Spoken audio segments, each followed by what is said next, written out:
자, 오늘 오전 김대중 전 대통령 8주기 추도식이 열렸습니다. 현직 대통령으로서 문재인 대통령 내외가 처음으로 참석했고 정치권의 주요 인사들이 대거 참여했는데요. 그런데 유독 피곤한 듯한 모습을 보인 인물이 있었습니다. 누굴까요?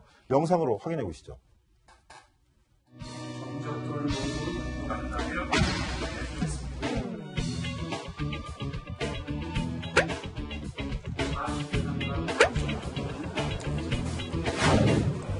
정신을 바라보고 바라보고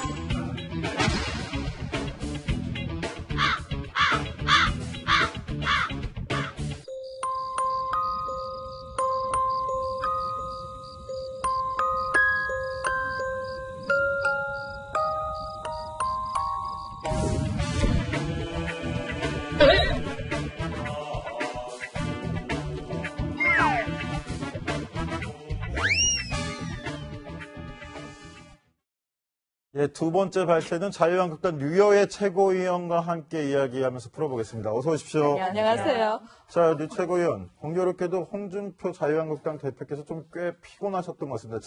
깊은 생각이 잠긴 게 아닐까라고 좀 생각도 해봤는데 깊은 생각치고는 좀 너무 좀 고나셨던 것 같아요. 제가 또 그렇게 대답을 할 수는 없죠. 그냥 이런 이야기를 하겠습니다. 16일, 17일 이틀간 대구 그리고 울산 강행군을 하셨는데요. 그 피곤한 중에도 저기 가서 참석해 준 것에 그래도 참 대단하다라고 해주시고요. 아유, 좀 너무 곤히 주무셨는데 주무시는 모습이 그래도 이쁘네요. 아, 이쁘게 보십니까? 좀 논란이 될 만한 부분인 것 같은데, 아니, 본인 일정 때문에 대구, 울산 찍고 서울 그냥 급하게 올라왔다 치더라도, 네. 역대 대통령이셨던 분의 8주기 추도식이면, 네. 그래도 경건한 마음으로 좀 추도를 해야 되는 게 본래 그 역할이고 또 여야 또 통합의 길로 가는 길 아니겠습니까? 다음에는 제가 옆자리에 앉아가지고 주무시면 네. 푹푹 제가 한 번씩 찔러드리겠습니다. 아니, 저런 것도 좀 옆에서 보좌를 좀 해주시는 분이 있어야지 좀 되는 거 아닐까요? 그러게요. 지금 방금 보니까 그 근처에 아무도 안 계시는데 사실상 다음부터는 제가 옆에 딱 붙어 앉아가지고요. 혹시 주무시려고 하면 살짝 깨우겠습니다. 자, 이양 저희가 한번 짚어봤으니까 끝까지 한번 짚어볼게요. 자, 이현수 기자, 홍준표 대표, 근데 저 행사 추도식 끝나고 나서 네. 묘역 참배하는 행사에 모든 정치를 다 가셨던데 그땐 또 안 보이시던데요. 네, 당대표들이 함께 묘역을 참배했는데 그 묘역 참배는 불참한 게 영상으로도 확인이 됐고요. 따로도 확인을 했는데 뭐 특별한 이유가 있어서 불참을 한 건 아니다라는 조금 모호한 답변이 오긴 했지만 그 실제로 그 대구에 갔다가 울산 갔다가 2박 3일 일정이었는데 이 추도식 때문에 2박 3일 일정을 좀 수정해서 변경해서 서울 일정으로 돌렸다. 그만큼 추도식엔 참석하려고 했다. 이 면을 봐달라라는 답변이 왔습니다. 미리 스케줄을 좀 그렇게 좀 여유 있게 짜놨어야 되는 게 아닌가라는 또 지적도 해볼 만한 대목인 것 같은데요. 자, 조금 전에 참석 인사들 볼 때 추미애 더불어민주당 대표 옆에 앉은 한 사람이 또 눈에 띄는 사람이 있었습니다. 강변 기자, 누구였습니까? 전 노건호 씨로 보이던데요. 예, 맞습니다. 노무현 전 대통령의 아들 노건호 씨인데 이제 머리 스타일만 봐도 확연히 눈에 띄죠. 옆에 추미애 대표 왼쪽에 앉았네요. 네, 그러면서 저번 노무현 전 대통령 8주기 추도식에서 본인이 이제 탈모가 있다는 걸 고백을 하고 이제 삭발을 했다라고 밝힌 바가 있었죠. 스트레스성 원형 탈모로 알려져 있는데 당시에는 이제 정치적 의사 아니냐, 뭐 이런 자리, 오늘 같은 자리도 참석하는 것도 어떤 정치적인 의사를 표명하는 거 아니냐, 꾸준히 그런 의혹이 제기되고 있지만 본인은 그런 의도가 아니고 뭐 어떤 사회적인 원인도 아니고 종교에 귀의하기 위해서도 아니었다, 이렇게 밝혔습니다. 그러면서 오늘 또 이렇게 참석을 해서 앉아 있는데요. 이렇게 좀 무표정으로 계속 김대중 대통령을 추모하는 모습을 보였습니다. 네, 알겠습니다. 자, 류여의 최고위원 나오셨으니까 이제부터 좀 본격적으로 얘기를 해볼게요. 그동안은 뭐 홍준표 대표에 대한 스케치성 뭐 이야기를 했다면, 자, 류여의 최고위원 잘 나오셨습니다. 여러 번 여쭤보고 싶은 게 많은데 홍준표 대표 이야기부터 해볼게요. 네. 자, 지금 토크 콘서트 돌입했는데 그제 대구 콘서트에서 그러니까 첫날이었죠. 첫날이었죠. 네. 박근혜 대통령 출당 본격적으로 논의하자 이렇게 이야기했는데 이 당내에서 좀 수근수근 좀 말이 많은 것 같아요. 어떤 분위기입니까? 자, 정확하게 누군가 질문을 하셨고요. 그 질문에 대한 대답이었는데 사실상 이게 또 그렇게만 잘라서 보면은 굉장히 애매하게 들릴 수도 있겠지만 출당에 대한 논의가 필요하다라고 이야기를 하신 겁니다. 그리고 그 이야기가 딱 나가니까 사람들이 다 대선 때와 다른 모습 아니냐. 그러니까 무슨 말이냐면 대선 때는 그 부분에 대해서 법적 절차라든지 분명히 지적을 하셨는데 갑자기 왜 그러느냐. 또 두 번째는 얼마 전까지 제 기억에도 2, 3주 전까지만 해도 그 부분에 대해서 공론화를 안 할 듯한 모습이었는데 왜 갑자기 이렇게 되었느냐라고 해서 뭐 수근수근이라면 또 수근수근일 수 있지만 여러 가지 각자의 목소리가 나온 거죠. 왜냐하면 왜 그러느냐. 갑자기 이렇게 바뀐 게 유효의 무엇이냐. 최고위원 본인도 어저께 SNS에 그 의문을 표현하는 글을 남기셨잖아요. 저도 궁금했거든요. 분명히 2, 3주 전에까지 그 모습이 아니었는데 왜 바뀌었는지 궁금했고요. 또 두 번째는 그 이야기가 나가니까 각각이 약간 오해가 살 만한 그런 기사가 나가고 있어서 저도 이제 거기에 대한 입장을 아이고 제 기사가 제게 나오네요. 제 입장을 표명해야 될 것 같아서 제가 이제 SNS에 올렸습니다. 근데 제가 이야기하고 싶었던 건 그겁니다. 최고위에서 한 번도 언급되지 않은 내용이었기 때문에 또 대표께서 대표의 그냥 생각인지 아니면 우리 당의 생각인지가 저도 궁금했었고요. 물론 그 부분에 대해서 제가 직접 대표님께 전화로 여쭤봤으면 더 좋았을지 않을까라는 그런 입장들도 있었지만 저는 SNS에 올림으로써 오히려 우리 당 안에 이런 목소리도 있다는 걸 알리고 싶었습니다. 자, 그런데 홍준표 대표 오늘 SNS에 박 전 대통령 문제를 대구에서 제기한 건 시시하고 있던 문제를 공론화해보자는 것이었다라고 또 이렇게 또 해명하는 듯한 글을 올렸는데 네. 이 글에 대해서 충분히 답변이 됐다고 보십니까? 본인 입장에서. 그래서 제가 또 그 SNS에 댓글을 또 달았습니다. 그렇다면 대표님께서 그렇게 생각하신다면 다 같이 한번 이야기해 봅시다.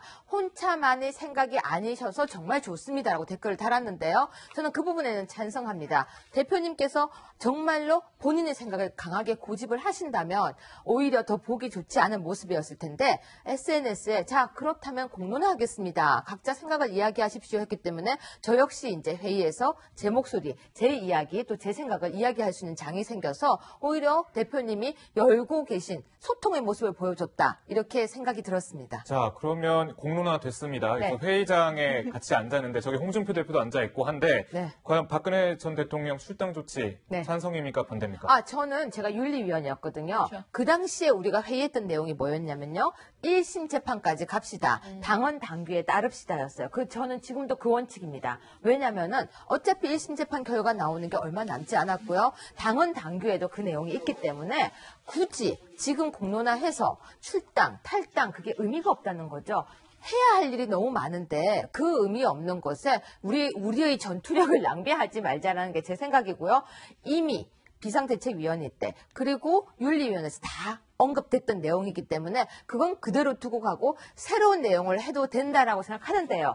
만약에 부득이하게 왜 꼭 그렇게 해야 되는지를 주장하는 분이 있다면 저 역시 그분과 토론을 할 용의도 있습니다. 자, 그런데 지금 당내 분위기를 보면은 홍준표 대표가 말해서 그런 건지 모르겠지만 출당 쪽으로 흘러가는 게 아니냐. 특히 그동안에 박근혜 전 대통령에 대해서 어떻게 보호하는 입장이었던 류석준 혁신위원장 같은 경우에도 사정이 좀 바뀌었다라고 얘기를 하고 나왔어요, 오늘. 근데 그분은 어떻게 보세요? 지금 사정이 바뀌었다는 멘트를 저도 여기서 봤는데요. 아직까지 제가 오늘 조금 전까지 당에 있다 왔는데 아주 그런 얘기가 없었어요. 한 당내에는. 언론이랑 인터뷰를 네. 해서 이제 그때랑은 사정이 좀 바뀌었다, 달라졌다라면서 그럼 출당 결정을 할 수도 있다는 거냐 혁신위에서라고 물었을 때 그렇다라고 대답을 한 인터뷰가 실렸습니다. 그렇죠. 그래서 그거는 혁신이 생각이고요. 그렇죠.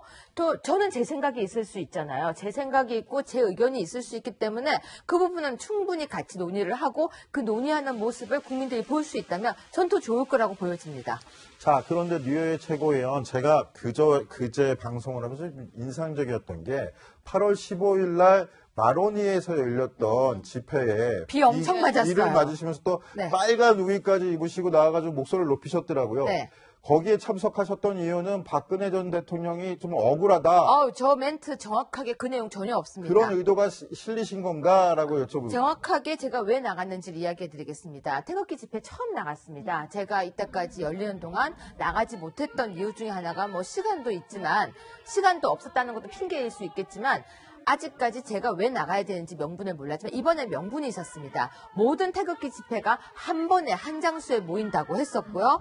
또 저희 대표께서 나가신다라고 공문이 나갔더라고요. 벌써 이렇게 대표가 나간다고 되어 있었는데 안 나가실지 모른다는 얘기가 있었어요. 근데 자유한국당의 대표가 나가기로 했는데 안 나가신다면 약속을 못 지킨 게 되잖아요.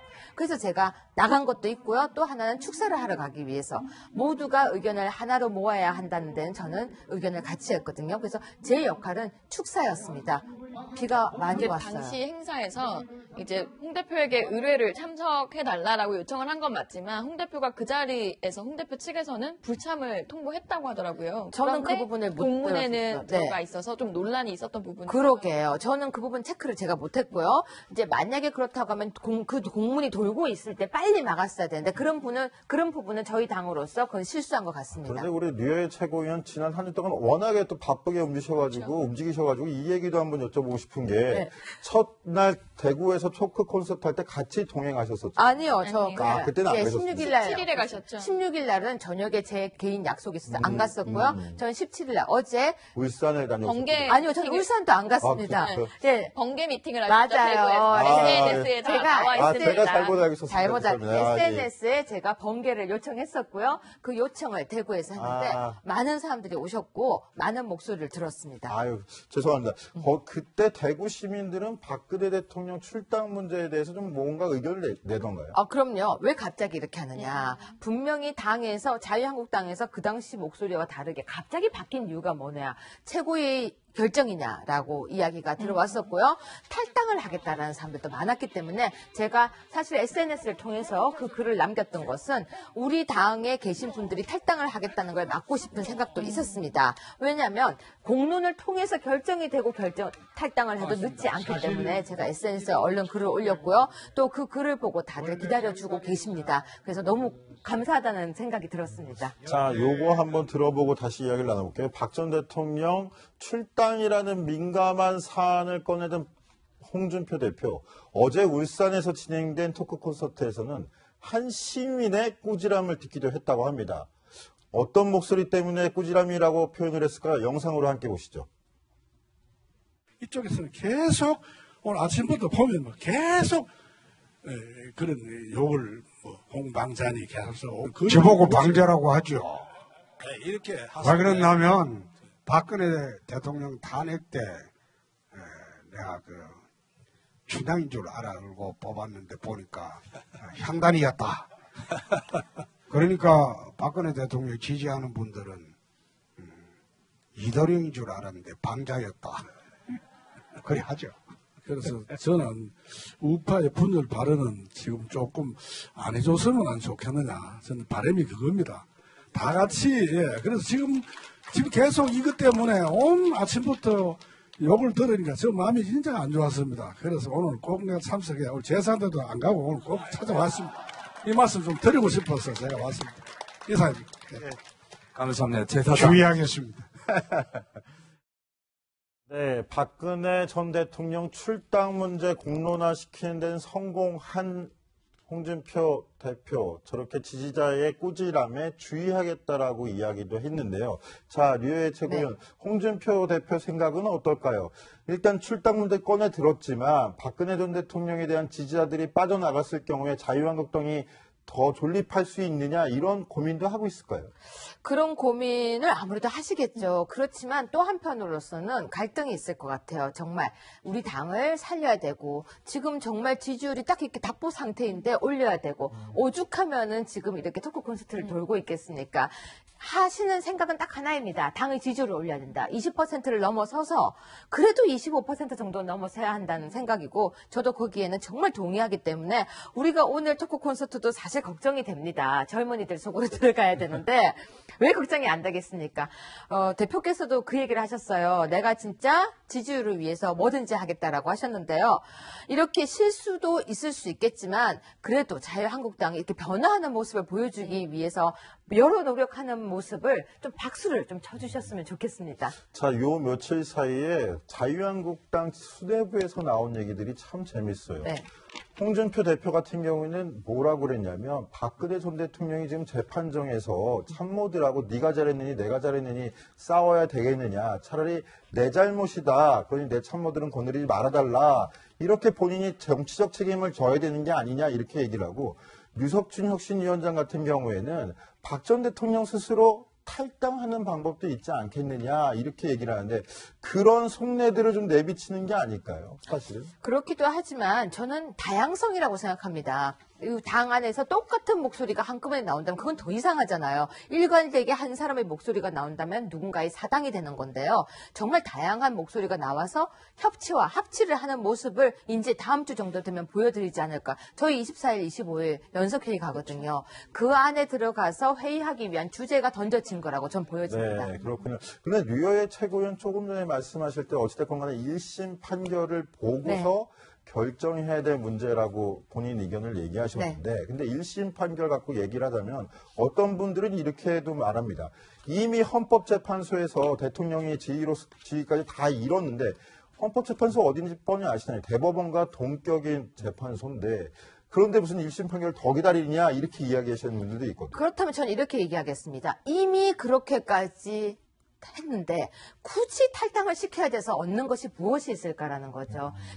저는 박근혜 전 대통령을 잘 알거나 그러지 않습니다. 하지만 이미 그 과정을 거쳐서 본인이 끝까지 대통령을 완수하지 못한 아픔도 갖고 계신데 굳이 지금 우리 당에서 출당을 시켜서 우리 당이 그렇다면 지지율이 확 올라간다는 정말 데이터와 통계가 있다면 몰라도 그렇지 않은 상황이라면 당은 당규에 따르는 게 오히려 더 좋은 모습이지 않을까. 누군가가 잘못했다고 해서 확 내치는 모습보다는 저는 그렇게 생각합니다. 하지만 이 부분 역시 또 많은 사람과 토론을 통해서 그 사람들의 의견을 들어보고 타당성이 있으면 바뀔 수도 있지만 제 생각은 그렇습니다. 네. 그런데 홍준표 대표의 생각도 그런지는 의문이 드는 부분이 있는데 자, 이현수 기자 오늘 홍준표 대표 어디로 갑니까 오늘은? 네, 오늘은 강남역으로 강남역 타겟층이 누굽니까 그럼? 청년층이죠. 이제 한국당에서 가장 취약하다라고 비춰지고 있는 청년층. 그러니까 매번 토크 콘서트마다 컨셉이 있었습니다. 대구에서는 다시 시작하겠습니다였고요. 울산에선 경제 속으로였다면 이번에 강남 토크 콘서트 이름은 이겁니다. 미스터 준표의 청춘 그리기라고 돼 있습니다. 청년들과 만나서 좀 쓴소리도 듣고 그리고 제가 그 기획한 분들에게 여러 가지를 여쭤봤는데 실제로 그 최순실 씨와 정유라 씨와 관련된 언급부터 시작해서 허심탄회한 반성과 그리고 쓴소리를 들을 준비가 되어 있다. 그런 모든 이야기들까지 모두 다 나올 거다라는 게 기획자의 반응이었습니다. 자, 앞서 이틀은 대구, 울산, 그나마 좀 흥행은 좀 성공했다고 보이는데 오늘 강남입니다. 더더군다나 젊은 층을 타겟으로 한다는데 흥행 자신하십니까? 흥행이라기보다는 저는 아픈 소리를 좀 많이 들을 것 같고요. 어떻게 보면은 젊은 층에서 진짜 우리는 정말 실효율한 이야기가 들을 수도 있을 거라고 생각하고 또 반면에 생각보다 홍 대표가 괜찮네, 재밌네 라는 것도 할 수 있을 거라고 생각하는데 이렇든 저렇든 저는 이런 시도가 우리 당으로서는 굉장히 힘든 시도였습니다. 왜냐면은 싫은 소리 들으러 가는 것이 쉽지 않거든요. 그런데 한번 해보고 아파도 저는 또 해보고 또 해볼 생각이고요. 이제 대학가까지 들어가 볼 생각입니다. 그래서 첫 시작인데 이쁘게 입고 왔는데 괜찮아 보이십니까? 그런데 홍 대표가 그 대선 때도 마지막 유세를 홍대에서 했었는데 홍대 유세 영상을 다시 보는데 젊은 층이 없더라고요. 홍 대표 주변에. 그러니까 이번에 강남역 행사도 혹시나 그렇지 않을까란 생각도 들긴 하는데 홍 대표가 사실 쇼맨십이 있잖아요. 그래서 첫날 대구에서는 뭐 즉흥적으로 노래를 부르기도 했었고 어제는 이순삼 여사와의 소소한 일상을 전하기도 했는데 오늘은 어떤 모습을 보여줄까요? 우선 어제 모습부터 보시죠. 요즘은 이제 칭찬을 좀 자주 해줘요. 네. 요즘은 내가 선거도 떨어지고 초라의 얘가 있으니까 기죽을까 싶어서 요즘은 칭찬을 자주 해줘요. 옛날에는 눈만 뜨면 야단치고 그랬죠. 네. 내 더러워서. 그런데 안 그러면 또 내가 살기가 팍팍해지니까. 그런데 요즘은 야단치는 일은 별로 없어요. 칭찬만 해주고. 홍준표 대표는 유독 부인 이순삼 여사에 대한 애정을 참 많이 드러내는 것 같은데 이순삼 여사도 직접 보셨잖아요. 어떤 그럼요. 자주 뵙죠. 자주 뵙고 저희 서초에서도 모시기도 하고 이렇게 제가 수행도 하고 했었는데요. 너무 사랑스러우세요. 그렇습니다. 네, 정말 이게 어떤 느낌이냐면요. 굉장히 애교가 많으시고 사랑스러우시고 저는 생각보다 애교가 별로 없는데 예를 들면요. 위에 무슨 물건이 있으면 저 같으면 저것 좀 내려줘. 이게 다일 텐데요. 여보 장신. 장신이 아니시잖아요. 아, 이렇게 표현하면 안 되나? 근데 여보 장신 저것 좀 내려주세요. 이렇게 표현하신대요. 너무 사랑스러우시고 두 분이 딱 맞으세요. 요즘 이니숙이 커플이 유행인 건 아시죠? 그거- 김정숙 여사가 문재인- 쑥이라고 표현이 되는데 네, 네. 김정숙 여사랑 비교해서는 좀 어떻습니까? 사랑스럽기로는 더 사랑스러우실 거예요. 호남 분이시잖아요. 애교가 굉장히 많으세요. 그리고 말씀 한마디 한마디가 굉장히 이렇게 다정다감하게 말씀을 하시는데 저는 우리 홍 대표께서 약간 왜곡된 말을 많이 듣고 계시다. 무슨 얘기냐면 홍 대표께서 되게 거친 남자라고 알고 있는데 진짜 그렇지 않습니다. 사모님의 말씀에 항상 귀 기울여주고요. 음식도 니무라 이렇게 하는 분이시기 때문에 좀 더 다정. 저기 저 사진도 나오고 있어요. 저는 서초에서 제가 모셨을 네, 텐데요. 정말로 다정다감하신 두 분이라고 어쩌면 우리 부부상으로도 아주 손색 없는 분이시라고 알겠습니다. 하고 싶습니다. 저희 당이라서 그런 거 아닙니다. 네, 알겠습니다. 토크 콘서트 얘기 좀 계속해 볼게요. 거침없는 홍준표 대표 자신에 대한 비판 중에서도 가장 억울한 게 무엇이냐 질문에 망설임 없이 답변을 내놓았다고 합니다. 홍 대표가 억울함을 호소한 사건 무엇일까요? 함께 들어보시죠. 돼지 발정제 그건데. 아이, 그거, 내 18살 때 하숙집에서 같이 하숙하던 학생이. 형님 그만하죠 이거는. 아니, 그, 짝사랑하는 여학생이 있었는데, 가만히 있어, 그거는 이야기 좀 해야 돼. 근데, 저끼리 그래 한 걸 내 옆에 보고 있다 못 말렸어. 내가 정말 죄송하다 이랬는데, 나를 보고 그걸 공범이라니 그래 하니까, 그것도 들킨 것도 아니고 내가 책에 쓴 거예요. 12년 전에. 그걸 갖고 대선 때 나를 성폭행범이라느니 온갖 덮어씌우니까 아이고 그건 내가 이야기도 못하고 꼬박 덮어쓰고 말았는데 앞으로 그 좀 안 그랬으면 좋겠어요. 저 해명은 좀 대선 기간부터 포함해서 한 10번 이상은 들은 것 같은데요. 류의 측은 옆에서 말려도 소용이 없어요. 본인은 되게 억울하시거든요. 네. 근데 저도 지금 대선 기간에 저 일이 기억이 나요. 아침에 딱 저희 대선 종합대책회의실에 들어갔는데 갑자기 이상한 단어가 막 돌고 있는 거예요. 그래서 그건 또 뭐냐 그랬더니 사건이 터진 거예요. 이건 뭘 설명을 해도 안 되는 거예요. 왜냐하면 실제 내용이 그게 아닌데도 불구하고 갑자기 정말 아니, 궁금증이 근데 흘러가고 본인이 있는 또 거예요. 책에다가는 본인이 겪은 일처럼 기술을 하셨잖아요. 그러니까 제가 볼 때는 저 정말 책은 안 읽었습니다. 근데 그 내용을 그때 설명을 들을 때 무슨 생각이 들었냐면요. 이게 그때 왜 그 책에서 썼을까? 왜 그 내용을 또 적어서 본인이 아니면 아니라고 정확하게 적었으면 되는데. 근데 그 내용은 또 가서 왜 말씀을 하셔가지고 저를 이렇게 곤란하게 하신답니까? 대선 때도 굉장히 곤란했었는데. 예, 근데 저는 저 문제 보면서 그냥 깨끗하게 잘못한 거 잘못했고 지금 많이 반성하고 있다 이 말씀만 하면 끝날 것 같은데 저렇게 끝까지 본인 스스로가 문제를 일으키고 있는 건 아닌가라는 아쉬움도 남아요.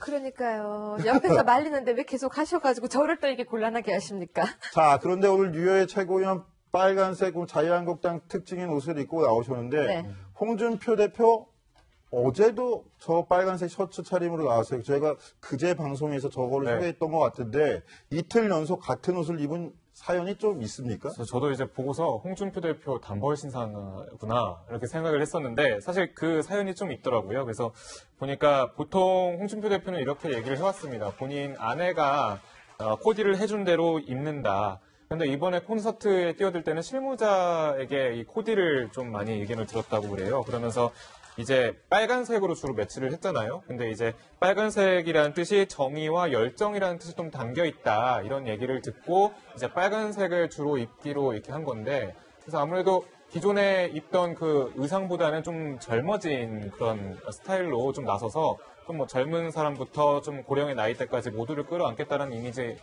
공세 아닌가 이렇게 보여집니다. 네, 알겠습니다. 그러면 이번엔 박 전 대통령 소식으로 넘어가 볼게요. 박 전 대통령의 재판이 3개월간 지속되면서 좀 관심도가 예전 같지 않은 거 아니냐 이런 관측들도 나오는데 그런데 더욱 목소리를 높이는 사람들이 있다고 합니다. 자, 이현수 기자, 네. 어제도 또 법정 소란까지 벌어져가지고 또 감치를 당했다는데 감치가 뭐고 또 어떤 일이었습니까? 그러니까 저희가 계속 이 박근혜 전 대통령 재판 소식을 전해드리는데 재판이 좀 진행되면 될수록 그 박 전 대통령 지지자들은 조금 더 격렬해지는 모양새가 좀 확실한 것 같습니다. 법정에서의 소동에서 시작이 되는데 어제 같은 경우는요. 박근혜 전 대통령 재판에서 검사들을 향해서 이런 폭언이 나왔다고 합니다. 너희들은 총살감이다라고 이야기를 했고 그래서 재판부에서는 구치소에 이제 강제로 가둬두는 조치를 감치라고 하는데 사실상 이렇게 법정 내에서 소동을 벌였다고 구치소 내에 가둬두는 이 조치가 나온 건 처음입니다. 그러니까 약간 좀 강한 대응을 내놓은 셈인데요. 그만큼 재판부나 그 검사 측에게 좀 위협이 될 만한 총살감이다 이런 좀 강도 높은 표현을 써서 약간 이런 표현들을 써서 제지를 하고 나선 것 같습니다. 예, 최고위원. 네. 그동안 크고 작은 소란들이 있었지만 감치 명령까지 내려진 건 이번이 처음인데 그만큼 재판부가 이젠 더 이상 가만두지 않겠다. 좌시하지 않겠다 이런 의지가 담긴 거라고 볼 수 있을까요? 근데 제가 아까 들어오기 전에 판사 출신인 분들한테 이 얘기를 했더니 감치를 실질적으로 하는 경우가 거의 없다. 감치할 거야 라고 이야기는 하지만 실질적으로 감치 명령을 내린 적은 별로 없다. 그런데 이 정도 5일간 감치 결정 정도면 굉장히 높은 징계 수위다. 근데 정말 어느 정도까지 폭언을 했는지 모르겠다라고 이야기를 몇 분이 하시더라고요. 근데 제가 봐도 감치가 별로 없거든요. 그래서 5일 정도면 어느 정도로 진짜 그러니까 폭언을 했는지가 궁금한데요. 만약에 이 한 줄 때문이라면 조금 과하는 거고요. 이 한 줄 때문이라면 그게 계속 진행되면서 폭언을 계속 진행했다라면 그렇죠. 그래서 그리고 이분이 만약에 전과가 있는지 여러 가지가 알아봐야 되겠지만 만약에 이 정도로 오일이면 조금 과한 거라는 이야기를 들을 수도 있습니다. 그런데 이분의 말씀도 사실은 해서 안 될 내용이었죠. 그래서 재판정의 방청도 예의가 있는데 감정이 좀 격해지고 있구나 싶습니다. 이거 위해 가능성을 언급했기 때문에 그만큼 더 위중하다고 판단했을 것으로 보이는데 자 강병규 기자 네. 특검인 박영수 전 고검장도 이런 트라우마에 좀 시달리고 있다면서요? 위의 위협에 대해서. 예, 맞습니다. 커터칼 트라우마에 시달리고 있는데 이 커터칼 피습은 박근혜 전 대통령만 당했던 건 아니었습니다. 이 박영수 특검도 당해서 좀 아이러니한 분위기가 흐르고 있는데요. 박영수 특검은 2015년 변호사 시절에 슬롯머신 대부라고 하는 정덕진 씨의 그 변호를 맡다가 상대방이 소송에서 패해서 분해서 이제 커터칼로 이제 목 부위를 이제 자상을 입히는 그런 공격을 했다고 합니다. 그래서 이제 최근에 재판을 직접 보러 왔을 때는 이제 박근혜 전 대통령 지지자들이 다 나간 뒤 한 30분 뒤에 넷장으로 이렇게 빠져나오는 식으로 자신의 신변을 보호하고 있다고도 전해지고 있습니다. 네, 알겠습니다. 박근혜 전 대통령 재판 소식까지 접해봤고요. 그런데 지금 또 속보가 들어왔는데 강원도 철원군 포사격 훈련 중에 화재가 발생했다. 조금 전에 전해드렸고요. 긴급 부송 중에 한 명이 숨졌다는 안타까운 소식입니다. 또 6명이 중경상을 당했다라고 새 소식이 들어왔고요. K9 자주포 사격 중에 원인 미상의 폭발이었다고 합니다. 아무쪼록 추가 피해 없도록 좀 기원을 하겠습니다. 정치데스크 60초 후에 돌아오겠습니다.